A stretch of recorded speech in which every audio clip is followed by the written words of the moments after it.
What was a great thing ruined by popularity? Bothers. Basically they're small cottages in remote parts of the Scottish Highlands that are left unlocked, free to be used for shelter by people traveling the mountains. They are not well furnished or anything, but they act as a freely usable weatherproof shelter for anyone to use in a country where summer usually just means the rain is slightly less frigid. It used to be that they weren't too well known. The hill walking community used them, maintained them, and everyone observed an unwritten code of conduct where you'd make sure to leave it tidy, clean and ready for the next person to use. However, they suddenly experienced an upsurge in awareness, and a lot of them suffered for it. People would go to them so they could have a piss up in a scenic location and leave them covered in rubbish and shit. Literal shit. They are normally refurbished from long abandoned houses and frequently don't have toilets, so they are equipped with a shovel to bury your waste. People seem to think they were free holiday homes that they could just take over. Some people just vandalize them for the fun of it. As a result, they are suffered quite a bit. They should offer shelter from bad weather and a safe place to sleep. But now you have a bunch of entitled, lazy assholes who go and wreck them. Have you ever noticed there's a threshold where a song gets too popular and will live on with the memory of everyone thinking it was overplayed and annoying? This is why I hate Radioactive. 4 months straight. Hearing it every morning and afternoon on the school bus did it for me. Any restaurant Anthony Bourdain featured in his shows, even he acknowledged this. These fantastic gems would subsequently be overrun with diners that they suffered from overcrowding and lower standards. I can no longer eat my favorite burger easily because of Guy Fieri. Edit. I feel I need to point out that I said I can't easily eat there. There is just a long ass line now. The food is still good. It's not ruined. Yep. Ate at a place that was on diners, drive-ins, and dives and my sandwich had part of plastic bag in it. I don't eat at restaurants featured on that show anymore. Man vs. Food ruined my favorite grilled cheese. They turned into a chain and threw away the quality they used to have. To some extent, amusement/theme parks. They have to be popular to justify building new, state-of-the-art attractions, but eventually get so crowded that you need to buy special passes and get on a ride in less than 2 hours and can barely even find a place to sit when you want to rest for a minute. I live near Six Flags Great America, outside of Chicago. Anytime I've gone in the last 10 years it's been a ridiculous mess of humanity. More rides than ever, but every decent ride is like a 2-hour wait. I live in Egypt and many of the most popular places are ruined by all the people there all year round.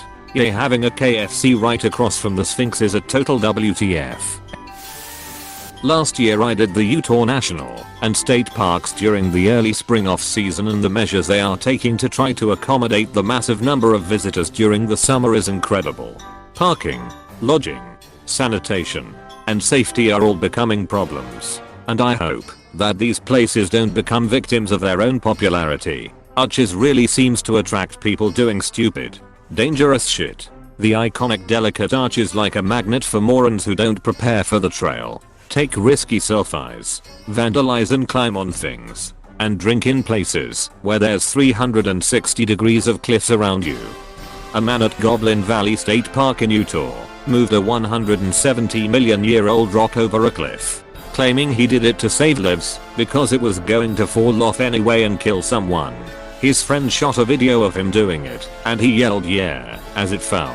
Sounds like it was for internet fame, storytelling, and to prove his masculinity. They plead guilt to criminal mischief, which in Utah can carry $300 up to $5,000 fines and jail time. They also lost their positions as Boy Scout leaders. Most of the historic monuments, the amount of markings all over them makes me sick. There is graffiti left by Roman soldiers and Napoleonic soldiers in Egypt, which was pretty neat to see tbh. Given enough time, graffiti becomes a part of the historical landmark itself. It's a catch-22 caused by an attachment to our own time. We see the landmark as something that needs to be preserved by, for, us. But the reality is we're in just as inconsequential a time of history as any. One of two most famous sites in the Hagia Sophia is where a Viking scratched his name in the marble. The scratch is protected and now treated as sacred. But it's functionally no different than you or I going to a structure built 200 to 400 years ago and doing the same. Don't get me wrong. I don't like it when people deface historical landmarks. But our outrage is fleeting and sometimes contributes to the perceived value of the relic. Mount Everest. Especially since there's only 1 or 2 days a season that people climb when conditions are optimal. There are literally queues of people waiting to go up some sections and the overcrowding contributes to the number of deaths there each year. That's before you even start to think about the rubbish/trash left up there. The tourism to Mount Everest has become the primary income for a lot of people in that area, so it's not surprising the guides and Sherpas continue to take people up in large numbers, but it does seem sometimes like the numbers are unsustainable and downright dangerous. I've never been there and never will go, but it fascinates me, so I read about it all the time. So much litter at or near the summit and all along the way up. The Sherpas do try to clean what they can, but up in the death zone, every ounce of what you are carrying matters tremendously, so very little can be done to get rid of all the oxygen canisters and things left laying around. I've watched a couple of documentaries about it, and indeed it is a vital income for the region, but the damage it does to the mountain and danger it puts climbers in really is having a negative effect. I read that they are bringing in a law that fines people for not bringing down enough trash with them. I appreciate there is vital energy expenditure involved in this, but perhaps the people that can't do this shouldn't really be climbing the mountain in the first place. Beaches. Once tourism starts, it usually has devastating effects on the flora and fauna. They had to close a beach off from the public in Thailand to give nature time to recover. Edit for grammar. Edit to give more information. I was talking about Maya Bay, which was made famous by the movie The Beach. Yes, the one with Leo. Despite its isolation, the bay attracts so many tourists there isn't even any room to lay down on the sand.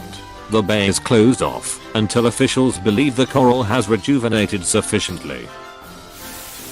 Visiting Iceland. I absolutely fell in love with the country when I was there, but the popularity of it means, like any other trendy tourist destination, that it's now ruined by tourists being jackasses. I grew up near a national park that is also now ruined by overcrowding, so maybe I have a lower threshold for that sort of stuff than most. But watching idiots stomping all over fragile geothermal features 2 steps away from the no walking on this area sign just boils my blood. Lindsay Lohan. Seriously, cute and talented actress received way too much popularity with no guidance. Yay. She peaked super fast, and then minutes later every time you heard her name it was after something bad had happened. Same with Britney. I think the attention doesn't do good for anyone. Keira Knightley mentioned that she had a mental breakdown at 22 and was diagnosed with PTSD, and at one point didn't even leave her house because the attention was too much. Britney and Lohan had paparazzi constantly following them and probably trying to get a reaction out of them. The idea of renting free room or sofa isn't bad at all. It turned into hard bus scenes when companies owning dozens of apartments rent them to tourists. Meanwhile there is an apartment price and rent crisis. I guess living here isn't going to be affordable for middle class anymore. Yik Yak. I loved Yik Yak in college. It was hilarious and had juicy anonymous gossip on it, and it was a great place to just put down random thoughts. Then it started growing, and people started using it for making blatantly racist comments anonymously. That led to more shit that assholes would put on their putting people's full names in their stories and making bomb threats. A great example of a few people ruining it for everyone else. Remember back when your father knew a faster, alternative route around a major traffic jam that actually was faster? Since the handheld availability of real-time traffic data and route optimization by Google Maps, an equilibrium of travel time has established such that everyone knows what's the best route is and the traffic jam actually takes as long as the alternative route. Grooveshark. Effectively free Spotify premium with every single song that you could think of on it. It was fucking awesome. I imagine its popularity drew too much attention to its multiple blatant copyright violations. It was fun while it lasted, though. For 90s kids, Same story but with Napster. The Joker Stairs in the Bronx was a nice little piece of architecture in a quiet area of Highbridge. Now Instagram dipshits are ruining it. There's more trash there than ever before. I feel bad for the local residents who have to put up with it. Plastic. It is a great material, but mankind does not know how to use it properly. We have this super strong, super lightweight, corrosive resistant material that can be made into any shape at a very low cost. It lasts forever, and we use it for disposable packaging. Those T-Rex costumes. Same with the horse head. The original Facebook required an active college email and was a cool chill place. Now it's just a breeding ground for political horseshit and Karen/anti-vax moms. I deleted mine a little over a year ago because I was fed up with the content, misinformation and drama that occurred on that site, plus how invasive their practices are. I recently tried to make another account with the intention to keep it solely private, other than very close friends and family, with the intention to use it to only promote my music on a page. Within 10 minutes my account was suspended and subsequently disabled, as they believed I was impersonating somebody else, even though I used my real name etc. Apparently I need to send a copy of identification for them to reactivate my account.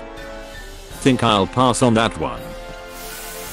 Drones. They're an amazing and useful tool for surveyors, photographers, inspectors, filmmakers, etc. But they're so ubiquitous. Johnny Dumbus can go buy one at Best Buy and crash it into a bald eagle nest and make the rest of us who've gone through training and FAA licensing look bad. Travel. It used to be fun and interesting. Now it's a competitive sport. My favorite thing about it is that people think traveling is a replacement for having a personality. You're not deep or interesting because you went backpacking in Asia. Oh, you're a backpacker? Name every backpack. 1. /Gensport 2. /Tut. The internet in general. The internet was so magical back when nobody understood it. Every site was like, welcome to Tom's Cool Train page under construction gif. Here's 10,000 words on why diesels are the best and electrics can go and get fucked. You are visitor #000000023. Sign my goose book. You forgot the auto playing music you can't stop. The auto playing MIDI music you couldn't stop.